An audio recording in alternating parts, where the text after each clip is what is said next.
주님의 교회 토요 말씀의 시간입니다. 오늘은 예레미야 11장 18절에서 12장 6절 말씀까지 나누겠습니다. 여호와께서 내게 알게 하셨으므로 내가 그것을 알았나이다.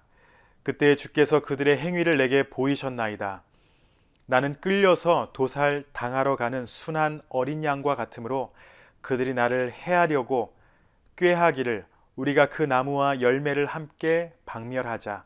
그를 살아있는 자의 땅에서 끊어서 그의 이름이 다시 기억되지 못하게 하자 함을 내가 알지 못하였나이다.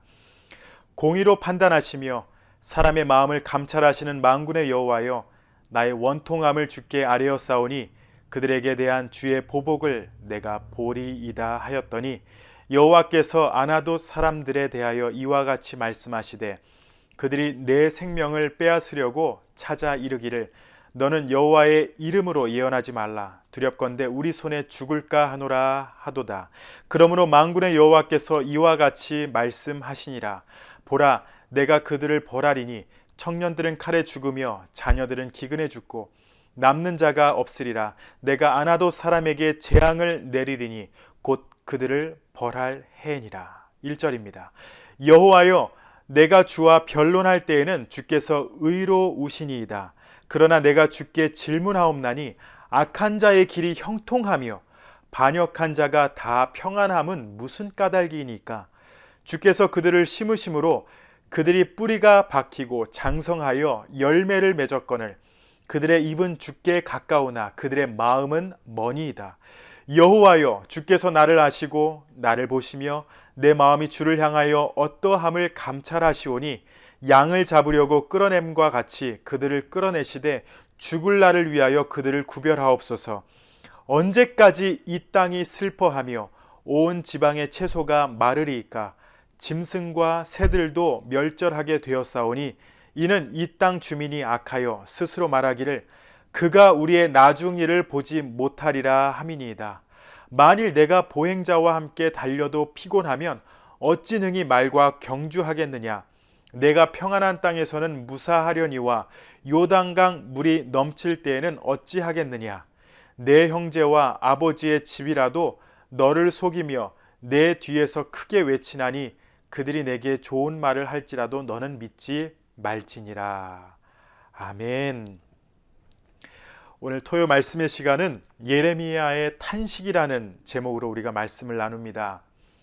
벌써 우리가 토요 새벽 예배를 안 드린 지 이제 거의 2달이 돼갑니다. 토요 새벽에 우리가 함께 예배 드리며 또 예배 후에 같이 친교하고 아침 식사를 나눴던 시간이 너무나도 그리운데요. 우리가 다시 빨리 만나서 함께 예배 드리며 또 교제하고 대화를 나누는 시간이 오기를 기대하며 우리 오늘 계속해서 말씀을 나누겠습니다. 여러분, 왜 순종하는 사람이 고통을 당하는가? 왜 순종하는 사람이 고통을 당하는가? 하나님께 순종하고 그 뜻에 따라 사명을 감당하는 사람에게도 우리가 잘 알다시피 고통은 찾아옵니다. 더 찾아오는 것 같아요. 예레미야는 자신이 선포하는 하나님의 말씀을 통해 목숨을 위협당하고 있었던 상황이었습니다. 하나님의 말씀을 전했는데 사람들이 죽이려 합니다. 자신이 이러한 상황에 처하니까 하나님 앞에 솔직한 질문을 해요. 아마 이 질문은 우리가 한 번쯤은 해봤을 것입니다. 12장 1절 말씀을 보시면은 여호와여, 내가 주와 변론할 때에는 주께서 의로우시니이다. 그러나 내가 주께 질문하옵나니 악한 자의 길이 형통하며 반역한 자가 다 평안함은 무슨 까닭이니까? 예레미야가 이렇게 솔직하게 하나님께 질문하니까요, 하나님이 오늘 말씀을 통해 답변해 주십니다.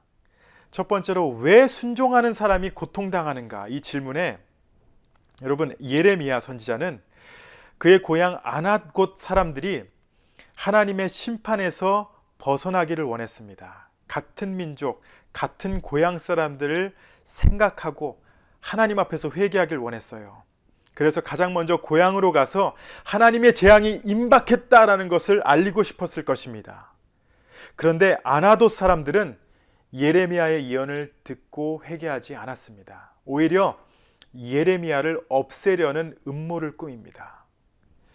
이러한 상황에서 예레미야는 충격을 받고 자신의 처지가 마치 도살장으로 끌려가는 순한 양과 같이 되었다라고 탄식합니다. 11장 19절입니다. 나는 끌려서 도살당하러 가는 순한 어린 양과 같으므로 그들이 나를 해하려고 꾀하기를 우리가 그 나무와 열매를 함께 박멸하자. 그를 살아있는 자의 땅에서 끊어서 그의 이름이 다시 기억되지 못하게 하자 함을 내가 알지 못하였나이다. 하나님 앞에 순종하고 그 명령을 따라서 사람들 앞에 나아갔는데 오히려 억울한 상황을 맞은 것입니다. 여러분, 우리도 하나님의 뜻에 합당한 삶을 살아가지만 이러한 일들을 많이 겪습니다. 말씀에 순종했는데 하나님 앞에 내가 거룩함을 지키고 내가 온전케 살아가길 원했는데 돌아오는 것은 고난과 핍박이에요. 여러분, 그 이유는요, 우리가 잘못된 게 아니라 세상이, 하나님을 모르는 이 세상이 하나님의 뜻을 거역하기 때문입니다. 그래서 우리가 거룩하게 살아가고 하나님 앞에서 순종하는 삶을 살아갈 때에 세상이 우리를 힘들게 하는 거예요.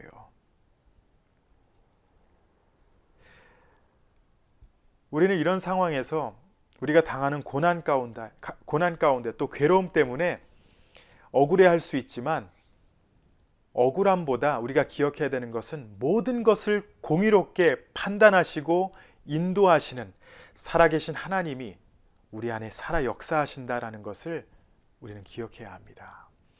하나님이 우리와 함께 하시며 그 상황을 극복할 수 있는 지혜와 능력을 주세요.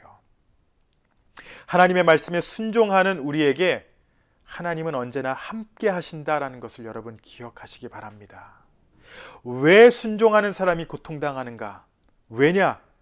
세상이 하나님을 모르고 죄악된 세상이 구별된 우리들을 괴롭히기 때문입니다. 우리가 잘못된 게 아닙니다. 세상이 아직 죄악 가운데 빠져 있기 때문입니다. 두 번째로 또 예레미야가 물어보는 게 뭐냐면요, 왜 불순종하는 사람이 형통하는가? 여러분도 이런 생각 하시죠? 왜 사람들이 죄를 지면서 잘 사는 것 같고 더 형통하는 것 같고? 예레미야도 동일한 질문을 합니다. 하나님 앞에 솔직했어요. 그리고 하나님은요, 그에게 옳은 것이 무엇인지 또 가르쳐 주십니다. 12장 1절 2절을 보시면은 여호와여, 내가 주와 변론할 때에는 주께서 의로우시니이다. 그러나 내가 주께 질문하옵나니 악한 자의 길이 형통하며 반역한 자가 다 평안함은 무슨 까닭이니까?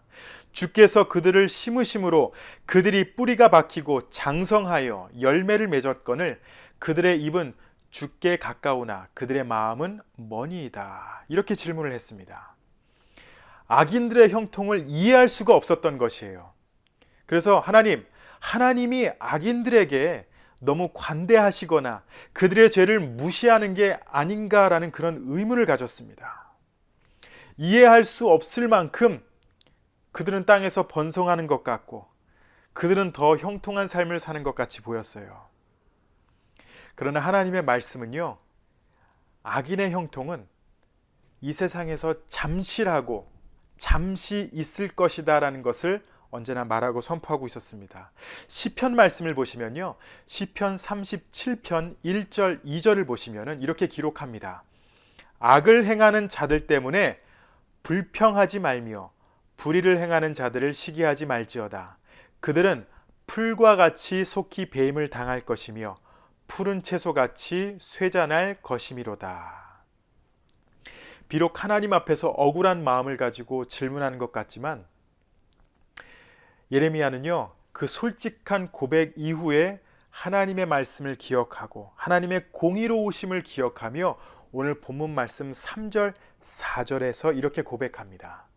여호와여, 주께서 나를 아시고 나를 보시며 내 마음이 주를 향하여 어떠함을 감찰하시오니 양을 잡으려고 끌어냄과 같이 그들을 끌어내시되 죽을 날을 위하여 그들을 구별하옵소서.